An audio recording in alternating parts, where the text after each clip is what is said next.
very human thing where you think everybody's thinking this about you, or you're worried about how you're coming off, or whatever. And the exercise is to go to a market and walk around and just look at everybody and try to reckon how prominent you are on their mind. Mm-hmm. And you realize that people might give you a passing glance and a thought or whatever, and then they're off. It's like that simple concept when you keep They're ruminating not on, like, you at all. yeah, Right?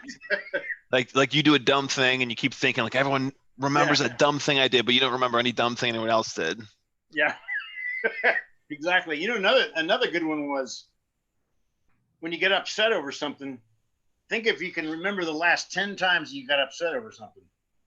Oh, that's it's good. Never over anything. Yeah. You know, or it's over somebody that didn't do something you wanted done. Mm-hmm. They weren't like you wanted to, you know, that person needed to be this way and he wasn't. Well, that's just how it is. Right? Why don't you just move towards people that are like you want them to be? Mm-hmm. Right? Unless you have that virus in your system, which attracts you to people that are thorny and problematic. What is that? Is that a? Oh, okay, never mind. You're speaking hypothetically here, or Yeah. Okay. I was thinking of that cat thing, toxoplasmosis gondii. I don't know. That was a weird place I went there.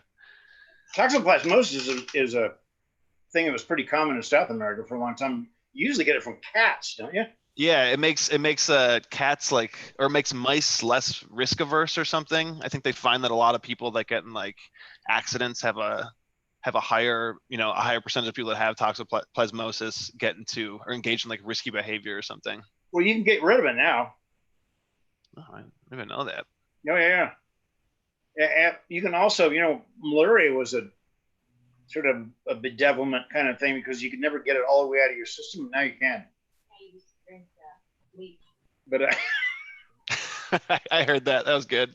Yeah, drink bleach. That's all. But the problem is that whatever it is, something zone, not prednisone, something else, freaking toxic as fuck, right? Mm-hmm. And you take that and you feel it's like you ever had a typhoid booster? It actually gives you typhoid for a day. Mm-hmm. Like, what happened? I'd rather catch it. Well, you sort of did. Yeah, I know the anti-malarials can be pretty intense. Yeah, they can make people do wonky stuff, actually. Mm-hmm. Brad, are we live here? We are working out comments right now. We can work with comments on Facebook. It's looking like Instagram's a little more difficult, but that's all right. We'll work through it. Huh? No, stop.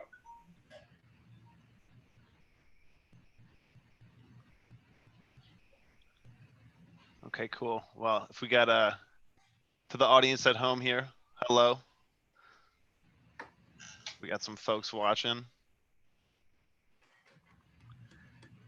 And I think we can wait a bit for people to collect in, and then whenever you're ready, Brad, if you wanna kick it off here with a little intro. Sure. Yeah, we got quite a few people joining. So welcome everybody. Thanks for joining us on a beautiful Thursday here in Madison, whatever the weather's like where you are. We really appreciate you showing up. Just wanted to say hey, and thanks for joining the first of our Boulders sessions. Just kind of an overview of what we're trying to do here.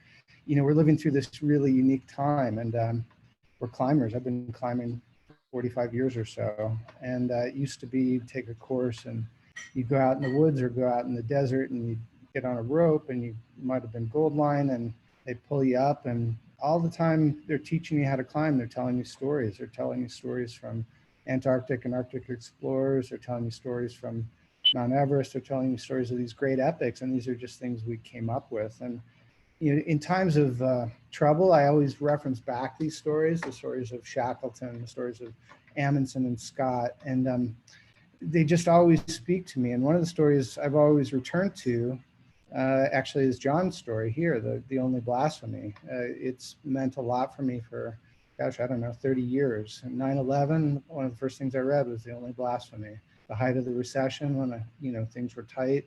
I reread The Only Blasphemy. So, it's in a way, John's kind of the birth of these sessions, because I kept telling the story to the team. We've got a good team here at Boulders, and I kept saying, man, you got to read this, or, it's just like Scott and Amundsen, or it's just like Shackleton, or God damn it, it's just like The Only Blasphemy, and people were, what's that story about? And it occurred to us that maybe we could tell timeless stories for our times. And so Boulder Sessions was born. So John graciously agreed to join us. Really appreciate it. Thank you, John, so much. And we're super excited. Really appreciate you doing this. And I'll hand it over to you guys now. Cool. Thank you, Brad. Yeah, we're super excited that you're here, John. These sessions are going to be pretty rad. Just a quick shout out to a couple. If you guys see in the comment section, we have some links going up. So first of all, I would like to let you guys know that we're raising money for the Boys and Girls Club of Dane County. We've raised money for them a bunch in the past. They're an incredible organization. And particularly right now, they're really busting their butts to do a lot of good for a lot of families in need right now in Dane County. So click that link. And if you guys can donate, please do so. They really need your help. And then second, we're always during these sessions, we're going to have a local restaurant that we highlight. And the restaurant that we're highlighting today is Canteen. I personally eat there all the time. It is delicious. Recommend you guys check that link out. They're doing takeout, so you guys can grab food tonight or some other time this weekend. But otherwise, I'm going to get right over to John here. So Brad already did a good introduction. There's not too much I can say. He's an incredible guy, climbing pioneer, by all accounts, a legend, global explorer, perpetual adventurer, a modern day Renaissance man. John Long, thank you. Good chatting with you so far. Okay, so you don't want to just let it rip? I think we should just hop right into it. Yeah. So okay. if you want to just take it away here, we're gonna have John read his story, The Only Blasphemy, now for you folks. Okay.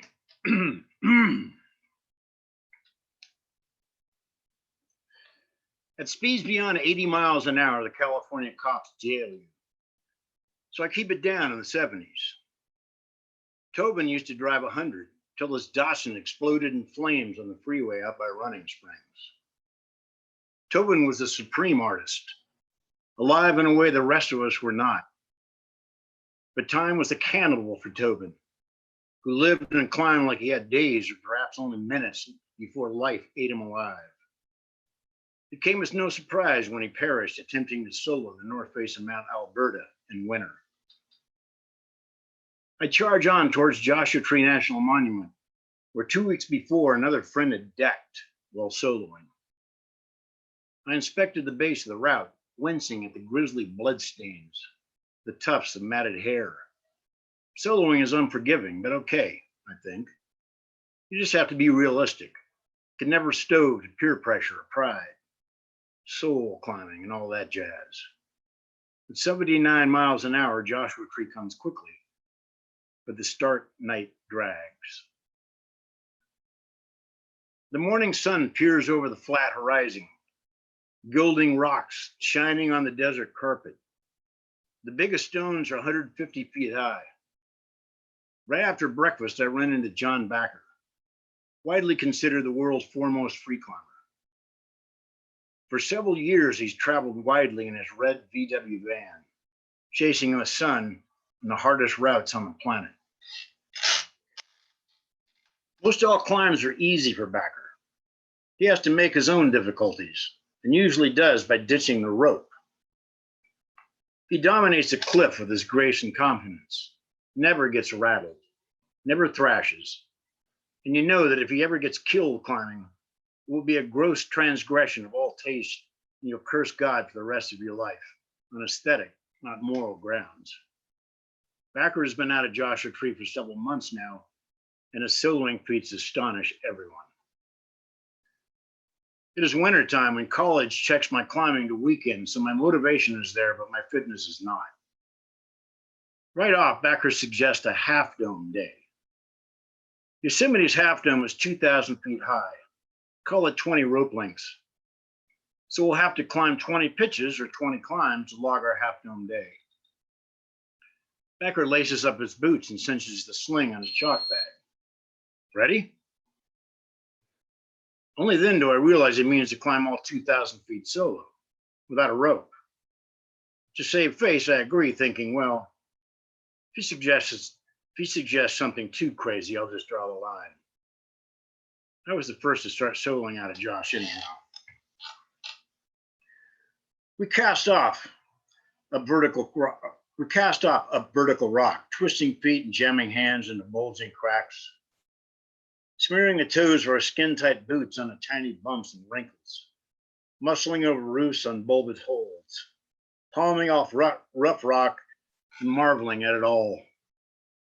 A curious little voice occasionally asks how good a flexing quarter-inch hole can be. If you're solid, you set curled fingers or pointed toes on that quarter-incher and push or pull perfunctorily. And I'm solid. After 3 hours, we disposed of a dozen pitches and feel invincible. We up the ante to stiff 510, the threshold of expert terrain. We slow, but by early afternoon, we've climbed 20 pitches. The half-dome day is history. As a finale, Backer suggests we solo a 511, an exacting drill even for Backer. I was already hosed from racing up 20 different climbs in a few hours, having cruised the last half dozen on rhythm and momentum. Regardless, I follow Backer over to Intersection Rock, the communal hang for local climbers and the site for Backer's final solo. Backer wastes no words and no time. Scores of milling climbers freeze when he starts up, climbing with flawless precision, plugging his fingers into shallow pockets in the 105-degree wall, one move flowing into the next, much as pieces of a puzzle match fit together. I scrutinize his moves, making mental notes on an intricate sequence. After 40 feet, he pauses directly below the crux bulge. Splaying his left foot onto a slanting edge, he pinches a tiny flute and pulls through to a giant bucket hold.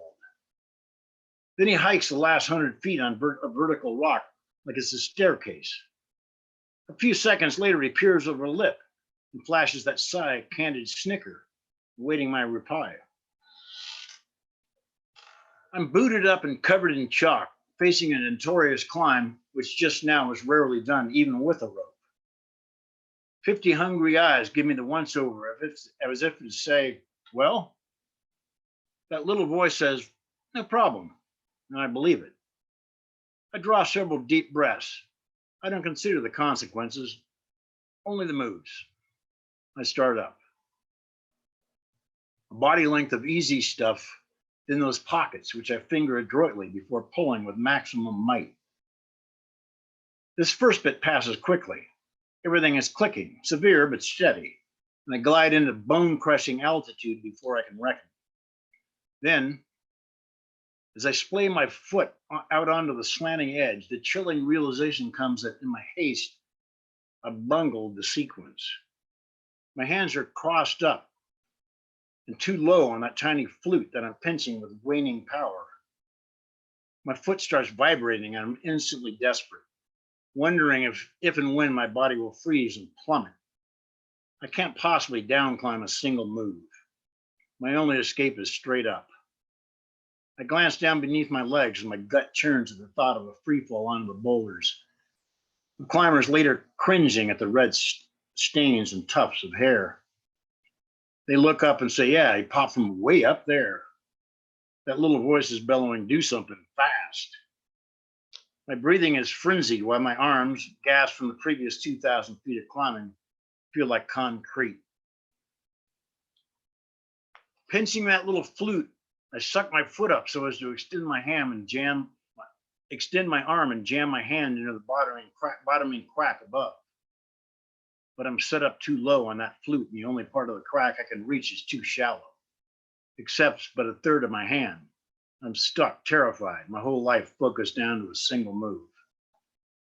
Shamefully, I understand the only blasphemy, to willfully jeopardize my own life, which I have done, and it sickens me.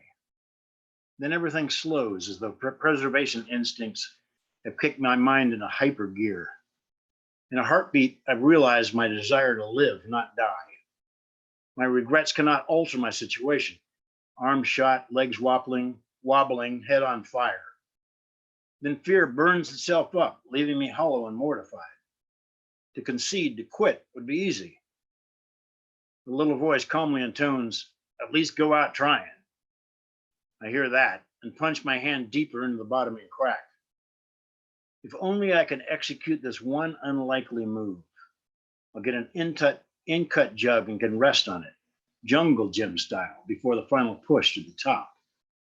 I'm afraid to eyeball my crimped hand, scarcely jammed into the bottoming crack. It must hold my 205 pounds on an overhanging wall with scant footholds, and this seems ludicrous, impossible. My body has jittered here for close to a minute, forever. My jammed hand says no way, but that little voice says, might as well try it. I pull up slowly, my left foot still pasted to that sloping edge, and that big bucket hold is right there. I almost have it. I do. Simultaneously, my right hand rips from the crack, my weight shock loads onto my enfeebled left arm. Adrenaline powers me atop the thank God bucket where I try and suck my chest to the wall and get my weight over my feet. But it's too steep to cop a meaningful rest, so I push on, shaking horribly, dancing black dots flecking my vision. Glad only that the terrain, though vertical, is casual compared to below. Still, it takes some age to claw up the last 100 feet and onto the summit. Looked a little shaky, laughed Backer, flashing that wry, candid snicker. That night I drove into town and got a bottle. The next day, while Backer went for an El Cap day, 3,000 feet, solo, of course, I wandered through dark rock corridors, scouting for turtles, making garlands from wildflowers, staring up at the titanic sky, doing all those things a person does on borrowed time. Postscript. On July 5, 2009, John Backer died while free soloing on Dyke Wall near his home in Mammoth Lakes, California. He was 48 years old, an iconic rock climber and a legend in the world of adventure sports. Long ago, I wrote this essay stating that if John ever got killed climbing, I would curse God for the rest of my life on aesthetic, not moral grounds. Now, I'm not so sure. I want to curse God or anyone for the rest of my life, though I'm saddened to have to live knowing John Backer is not out there somewhere, tangling with old man gravity. But maybe he still is, just higher than I could see from here. Ooh, John, thank you. God, I get tingles every time I read that myself. I get tingles, and that definitely definitely did it for me. Yeah, it's fun to read. I didn't practice any. I hadn't read that story since. I mean, it came out of a book, this collection that I did, I think 3 years ago, and I did an edit on it and cleaned some of the old language up. And I haven't looked at it since then, so yeah, it still holds up, sort of. I think it just encapsulates like the really short. the anxiety and kind of the exciting, violence and just exhilaration of climbing life in general. It's fun to reflect back and remember just how good Backer was then. I mean, it really was crazy. Just watching him, just how gracefully he'd move. Yeah, I mean, it gives me I get the willies thinking about all those times that I went out there. And once again, I was in college, I could go bouldering locally and what have you, but he was out there not only climbing, but working out like a fiend 7 days a week, or take a day off every once in a while. And I was lucky to get 2 good days of climbing in. Oftentimes if school caught me, I only get 1 in, so there was, during the summer, we were pretty much on even ground, but in the wintertime, I just wasn't fit like he was. Mm-hmm. It's like anything else. And I can remember, as I said, it gives me the willies to remember all those times I was out there with him. I mean, God, I don't even know how many weekends for 3 or 4, 5 years, all winter weekends we were out there. And a lot of those weekends, I never used a rope. I climbed with Backer, and I would just climb stuff, often a lot of times on site, up and down, up to the top, scrambling around. And we, we just never took that bone crushing fall, and we certainly deserved it. We came close a lot of times. Mm-hmm. Got caught on chassis stuff, or holes would break, or bats or snakes would come out of the crack or whatever, all kinds of untoward things. But yeah, somehow or another, we never, luck was on our side, and we just never took that bad fall. Did you guys Nobody ever have like accused me of smart. That's for sure. Yeah, that's good. Did you guys have like a competitive thing with each other at all, or was it just kind of the joy of? Well, we had a competitive thing on bouldering. We'd always try to boulder each other, and he was always, he was a lot lighter than I am, so he could always get me on like little snaky little tech things where I couldn't even see the holds, and I could usually get him on big dynamic jumpy kind of things. But it was fun traveling around with him, because between the two of us, we'd usually do just about anything then. Things have changed a lot. But what would you say? What would you say, like personally, like since you wrote that book, what's changed in you or that story that's different than who you were when you wrote that story? Well, I think it's the difference between an adult and somebody that's 21. Yeah. And we were intently into climbing at the time, and at that age, you think we were well aware that it was dangerous, but whoever was going to fall, it wasn't going to be us. That was the thinking. Mm-hmm. Always somebody else. Yeah, somebody. It's like like somebody in an ambush or attacking a beachhead or something. Mm-hmm. Somebody's going to get killed, but it's not going to be me. Like I said, nobody accuses us of being smart. Yeah, you got that line in there. It's like the little voice says no problem, and I believe it. That always kind of resonates, where it's like that cockiness that you kind of need sometimes, when you're facing. No, absolutely need. Facing oblivion. Yeah, that little thing. How many cartoons have we seen where there's a little something, a little Tweety bird on your shoulder, giving you the worst advice imaginable? The little angel and the devil over here, whispering in other ears. Was there a time, so you were, when you were in your 20s, like, was there a time that something clicked when you kind of got the wanderlust bug, like when you started really adventuring and traveling around a lot to different countries? I think I was 27, 26, maybe 27. And I've been climbing 90 days a year in Yosemite, all whatever break I had from school. And I later went to grad school. And so I had 3 months off. Every day that I was out of school, I was there in the summertime. And I did a couple big aid routes on El Capitan that I'd always wanted to do, which are like real big, scary things. Just wanted to challenge myself with them. So I got those done, and I put myself in what I consider to be the scariest position ever. So I could just at least tell myself, okay, I've been there, I've experienced that. And then Bridwell and Ron Kauk and Kim Smits and I did a new run on Mount Watkins that took a long, like days. We got caught up there in a heat, like a really bad heat wave. Mm-hmm. And there was two things that happened. One is with those other three guys, we'd done so much wall climbing and big climbing at that time. About halfway up, I realized, hey, there's no way we're not going to, with this group, I'm not going to be able to do this. It doesn't matter what's up there. We'll bolt it if we have to, but we're getting up it, right? And there had always been a little doubt in my mind about, like the big unknown or whatever. But by that time, I'd done so much of that stuff, and so had they, especially Bridwell and Smits, that it dawned on me that it wasn't any remotely the same experience it was when I first started going there. And I still wanted to do a lot of things. Well, I wanted to see a lot of the world because I grew up on reading Shackleton and all, adventure stuff. Mm-hmm. But it didn't seem like climbing was going to do it in that same way.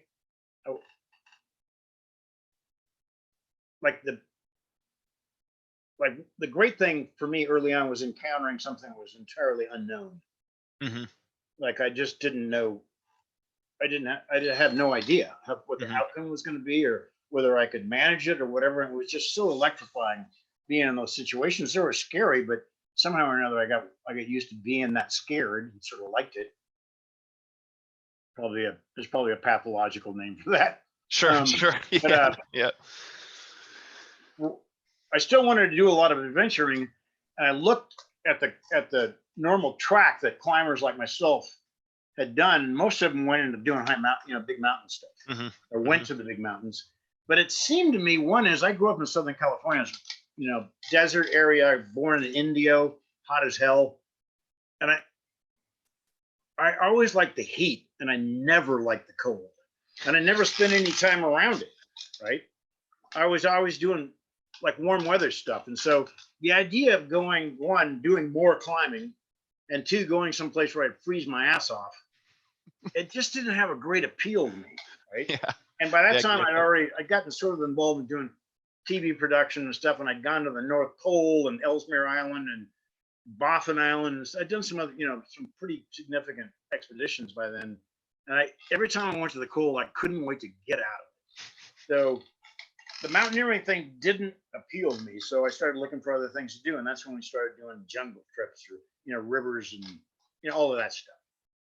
I think that's I like the idea there. Being a guy from Wisconsin who's never learned how to cope with cold weather, I'm way behind you on doing the jungle exploration over alpinism.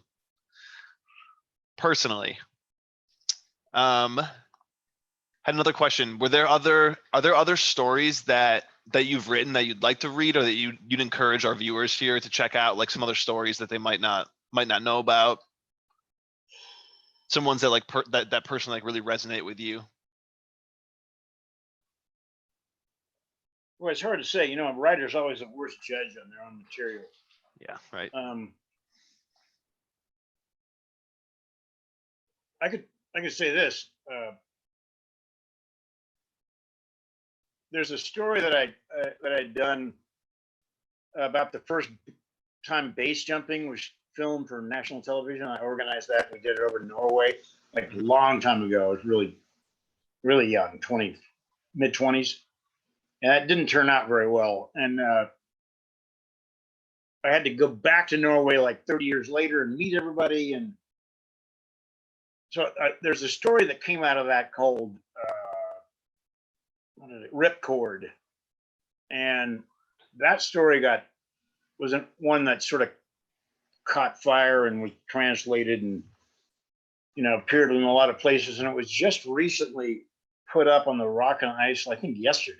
I saw that. Yeah, I saw it. Just went up on Rock and Ice. Yeah, Rock and Ice. And I've gotten a bunch, like a scat of correspondence from people about that. So that might be, it's not climbing, but it's adventure stuff. So that might be something. It's a long form piece, like 10,000 words. So if you're hunkered down and don't have anything better to do, like take out the trash, you might think about looking at that story. But nice. I really don't, it's hard to say. Oftentimes, asking a writer what they recommend, as I said, we're really the worst judge on. That's a little torturous. Yeah, it's kind of a torturous thing to do to you there. Well, I've done, 50 books or something, and I never had another job really. And I've worked with some really talented editors with Random House and, big publications and what have you. And what happens is it seems like every time I go, man, I'm a genius. This thing is just so rock solid. And then I get notes back and they're like, not so much. Right. Yeah. And I'm just like, what? And then I'm like, but I don't know about this story. And they go, wow, that's your best work.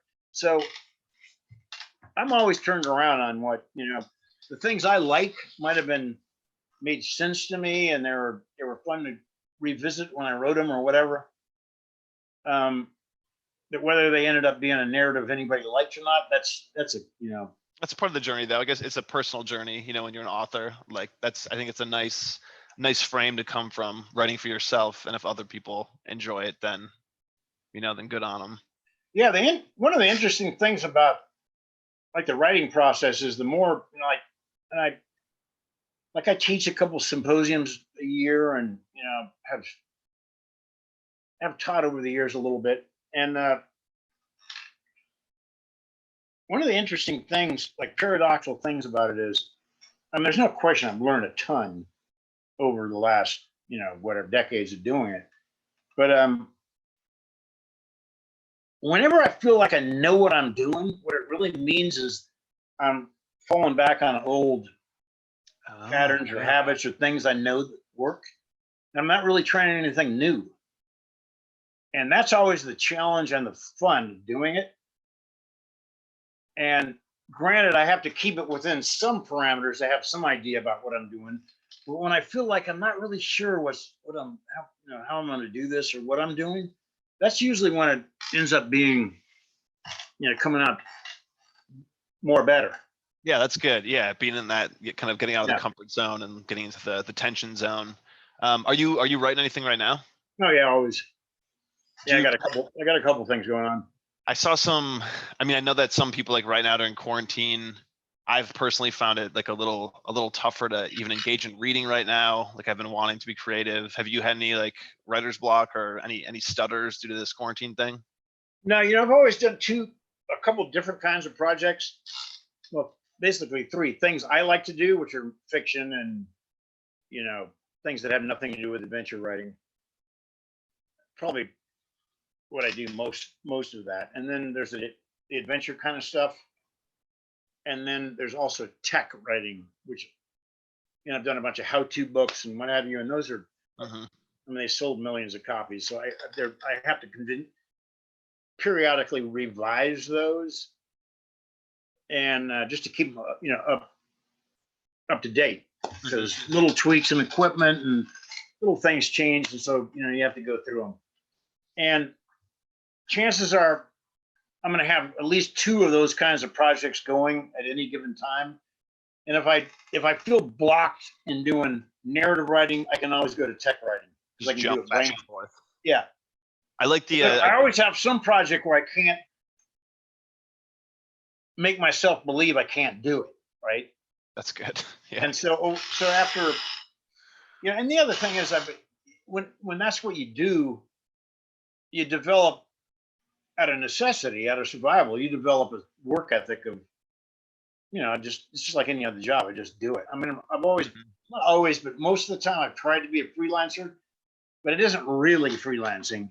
Because I've always had an agent, and usually a good one, and there's always a next project. So there's a bunch of projects and you just keep doing them. So, okay, I don't have to go to an office per se. I mean, sometimes I do, but nevertheless, if I don't follow a normal routine of working a big block of time every day, I end up being behind the 8 ball, and then, try to rush things. I never like doing that. And so it's just like anything else. My best results have come from just applying a slow burn approach and just staying at it.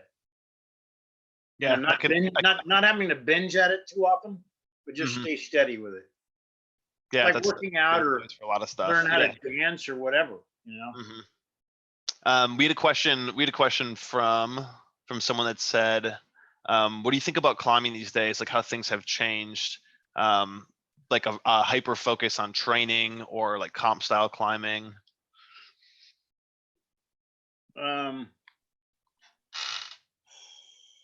think it's great. I love climbing. I love gym climbing. I always did. So, I mean, we worked out like fiends. We just didn't have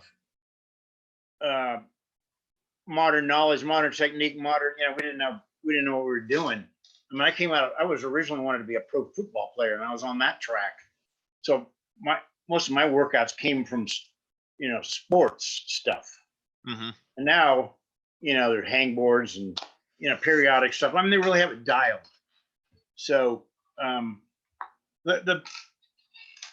plus there was no other choice. I mean, every generation is honor bound to try to do something new. That's just how it goes, right? And if all the major formations and all the obvious cracks have already been climbed, not to say they were, but in most popular areas by the late 80s, I mean, the easy, dead obvious routes had been done. Because climbing was already quite popular by then.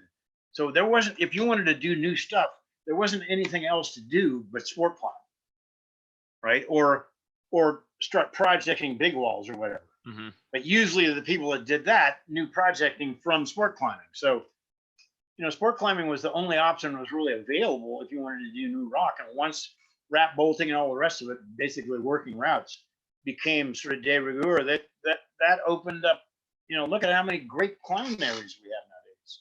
Yeah, And, true. training, I mean, the climbing got much more difficult in terms of face climbing. And I'm not real sure crack climbing has evolved all that much. People were real good at doing, especially wide cracks way back in the day. People are better now because you can climb more now. There was no pro climbers per se when I was growing up. Mm-hmm. But yeah, my hats off to it. I love watching climbers, and it's phenomenal. I mean, the single biggest change in climbing is a result of now we're in our third generation of kids who grew up in a gym. Yeah. Yep. Absolutely. So their body, if you start at 8, your body is going to develop around the demands that you're putting on it, right? Mm-hmm. I mean, I started climbing a lot when I was 16. How about 8? With a pro trainer and comps all the time, what have you. Mm-hmm. I mean, the kids are climbing so much more than anybody ever has in history. So we're watching and seeing what, the natural progression of what you can do when you start younger. You climb smarter, and there's, virtually unlimited tableau to work on. So I think it's all great. Yeah, I'd agree with you there. The working at a climbing gym, watching kids climb, it's nuts. it's inspiring, and also just makes me feel entirely incapable. But yeah, it's there's another thing that's interesting, and I think climbing is ahead of the curve on that, and that is the parity between female and male climbers is way more in climbing than it is in just about any other sport you can think of. Mm-hmm. And that's enriched the sport like immeasurably. When I started, it was a boys' club, right? Macho, I mean, it had a bunch of stuff that happens in an ingrown kind of society where it's just guys. Once women came into it, or females came into it, it became a far richer and more interesting thing. And now, I mean, the top grade's still 515, and there's women doing it. Mm-hmm. So yeah, I love that you bring that up. I've when I talk to friends or family that don't fully understand climbing, I love bringing that up as just the how unified of a front it is for greatness. Like it's not split into separate camps in any way. And it used to be until recently that, okay, maybe girls females could get up there and do the gymnastic thing, but now they're getting up on El Cap and projecting the hardest routes there, and doing expeditions, and it's full blown, man. Yeah, it's pretty incredible. I know, and then like with the with the Olympics, which I'm obviously pretty bummed out it's delayed, but yeah, same. I was like really thrilled to have, and I still am thrilled when it happens, just to have the rest of the world kind of see these people that we've known about and know how spectacular they are. Because I don't know how it's not going to blow up even more. It's just such an easy, engaging thing to watch like comp climbing like that. Yeah, and there, people keep making disparaging comments about, well, we can't get climbing too big, or we're going to overrun the crags.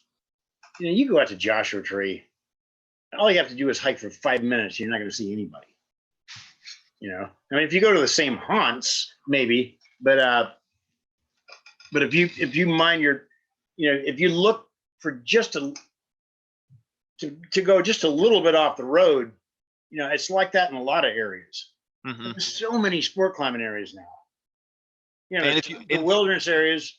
I mean, okay, if you go to Malibu Creek or or the Cookie in Yosemite or whatever, okay, maybe there's too many people. But there's a lot of other places to climb besides those places. And the more people in the sport too, like each one of those people could be an advocate, could be a steward. So it does kind of collect, a greater population of support for good practice too. And once you get up on the ground, climbing doesn't change a bit. Mm-hmm. Same thing. Oh man, gravity still on your back. Still always there. Yep. I looked up. I was reading a bit about. So we were talking yesterday about Zen meditation that you practice right now. And I was doing some more reading about that today, about just the concept of chair meditation. And I think I'm gonna buy into it and try it here throughout the quarantine. I really dig that idea. Well, now's a good time because of the Zoom format. You can you can log on to. There's thousands of meditation meetings going on of every different kind, right? I mean, it's a little bit of a stretch. A lot of people feel to call Zazen meditation. It's something a little different, but certain it looks like it anyway. Mhm. And it'll give it packs a big ass punch if you can stick with it. Yeah, gotta give that a try. What type of meditation do you do, just for folks if they're Zazen? interested? Zazen? How, Yeah. just Zazen? Yeah. Zazen. That's the one. Nice. You reading any you got any good book recommendations at all? Any books you're reading right now that you're into? What am I reading? Well, I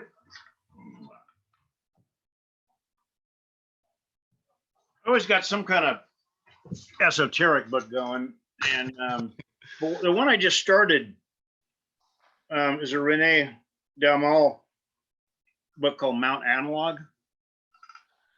You see that? Oh wow, yeah. Does that read backwards though? No, it looks normal. Mount Okay. Analog. Yeah. Little teeny thing, and it's a curious thing. He's a really talented and interesting writer, so I'm looking forward to. Is it digging into that a little bit. contemporary stuff or? I think it's from the 1930s. I think it's fairly contemporary. What else have I got going? Yeah, I got like 6 half-finished books in my house right now that I'm Yeah. trying to figure out here.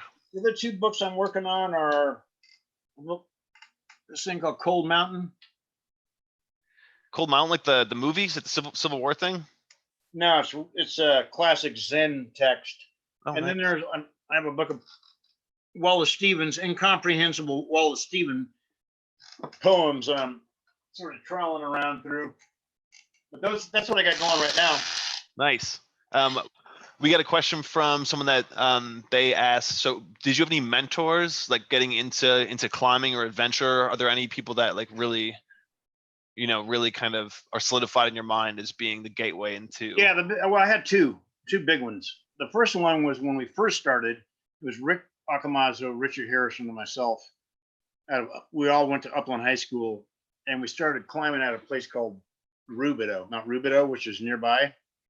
And we were really lucky because two of the guys that bouldered there, and there wasn't very many people worldwide that were actually bouldering. In France, there were at Fontainebleau, but in the United States, bouldering was widely done, but not as a kind of end in itself. Nobody did that, right? But two of the guys that did do it climbed at Rubidoux all the time. They'd climb with John Gill. And so they knew what the world standard was, like the top, like who was the best guy in the world at bouldering? Probably Gill at that time. And they climbed a lot with him, and they knew what it was, and they were both super good. So we were fortunate early on to see, okay, this is what humans have managed to do, this kind of thing so far. And there was 2 of those guys, Phil Haney and Paul Gleason, and Gleason like spotted us right off because we go out there every day. And he, like a lot of the old guard were like, we were loud and obnoxious and they didn't like us.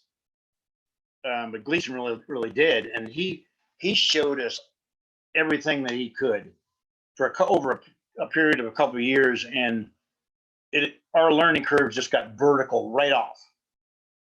And because he worked right in Riverside that was close by, and we'd meet him at Rubidoux, and we just follow him around, and he just pulled us right up to his level. And it was every kind of trick that was known at that time, he passed on to us. So that was a great tutelage. And then when I first started going to Yosemite when I was a senior in high school, I was lucky because I had the same kind of reception from Jim Bridwell, who was probably at that time the best all around climber in the world.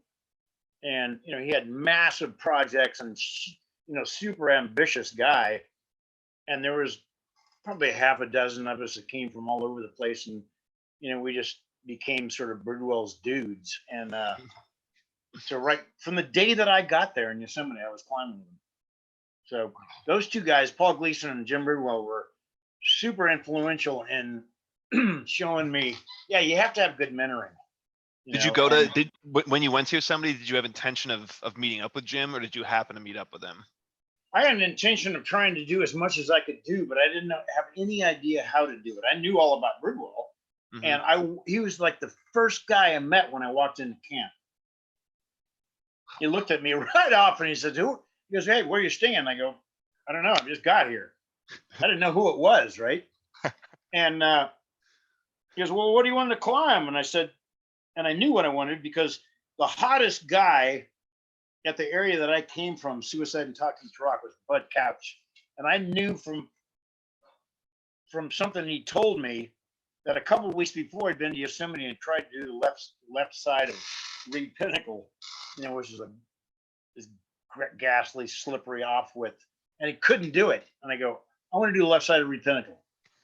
So I went up there with Bridwell, and he ran the whole thing out with no protection. Oh my God. I followed it and led the next pitch, and boom. I go, goodbye, Bud Couch. Wow. That's like we're online. Next day I did a new route with him, 1096 crack.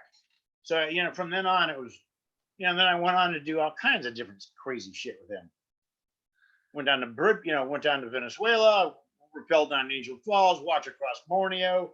God. I mean, did a bunch of walls, free climbs. I mean, he was like a big time partner of mine for years. Let's say and a great friend.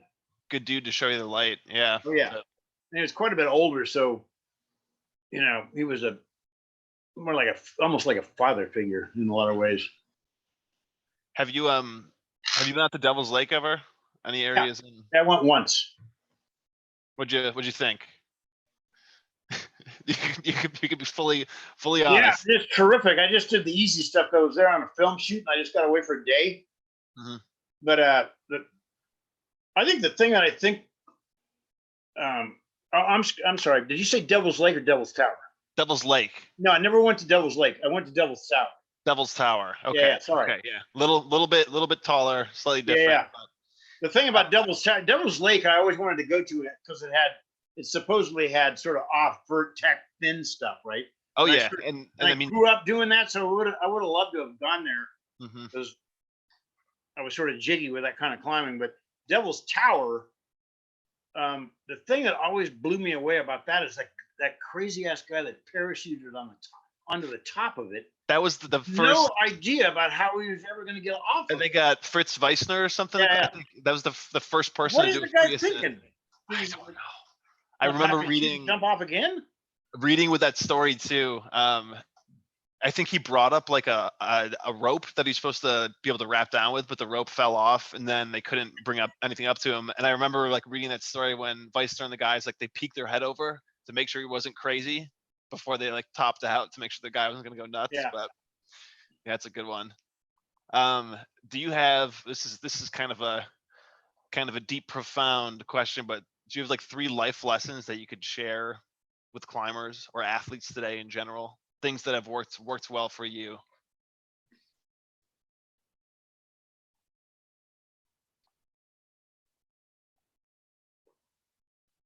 I would say, well, the first one is,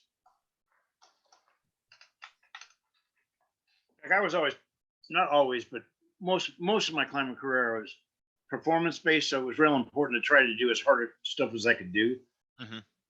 But ultimately, the most important thing was just being able to do it, because I broke my leg real bad, and I thought, oh shit, I'm never going to be able to do this again. As it happened, I came back, but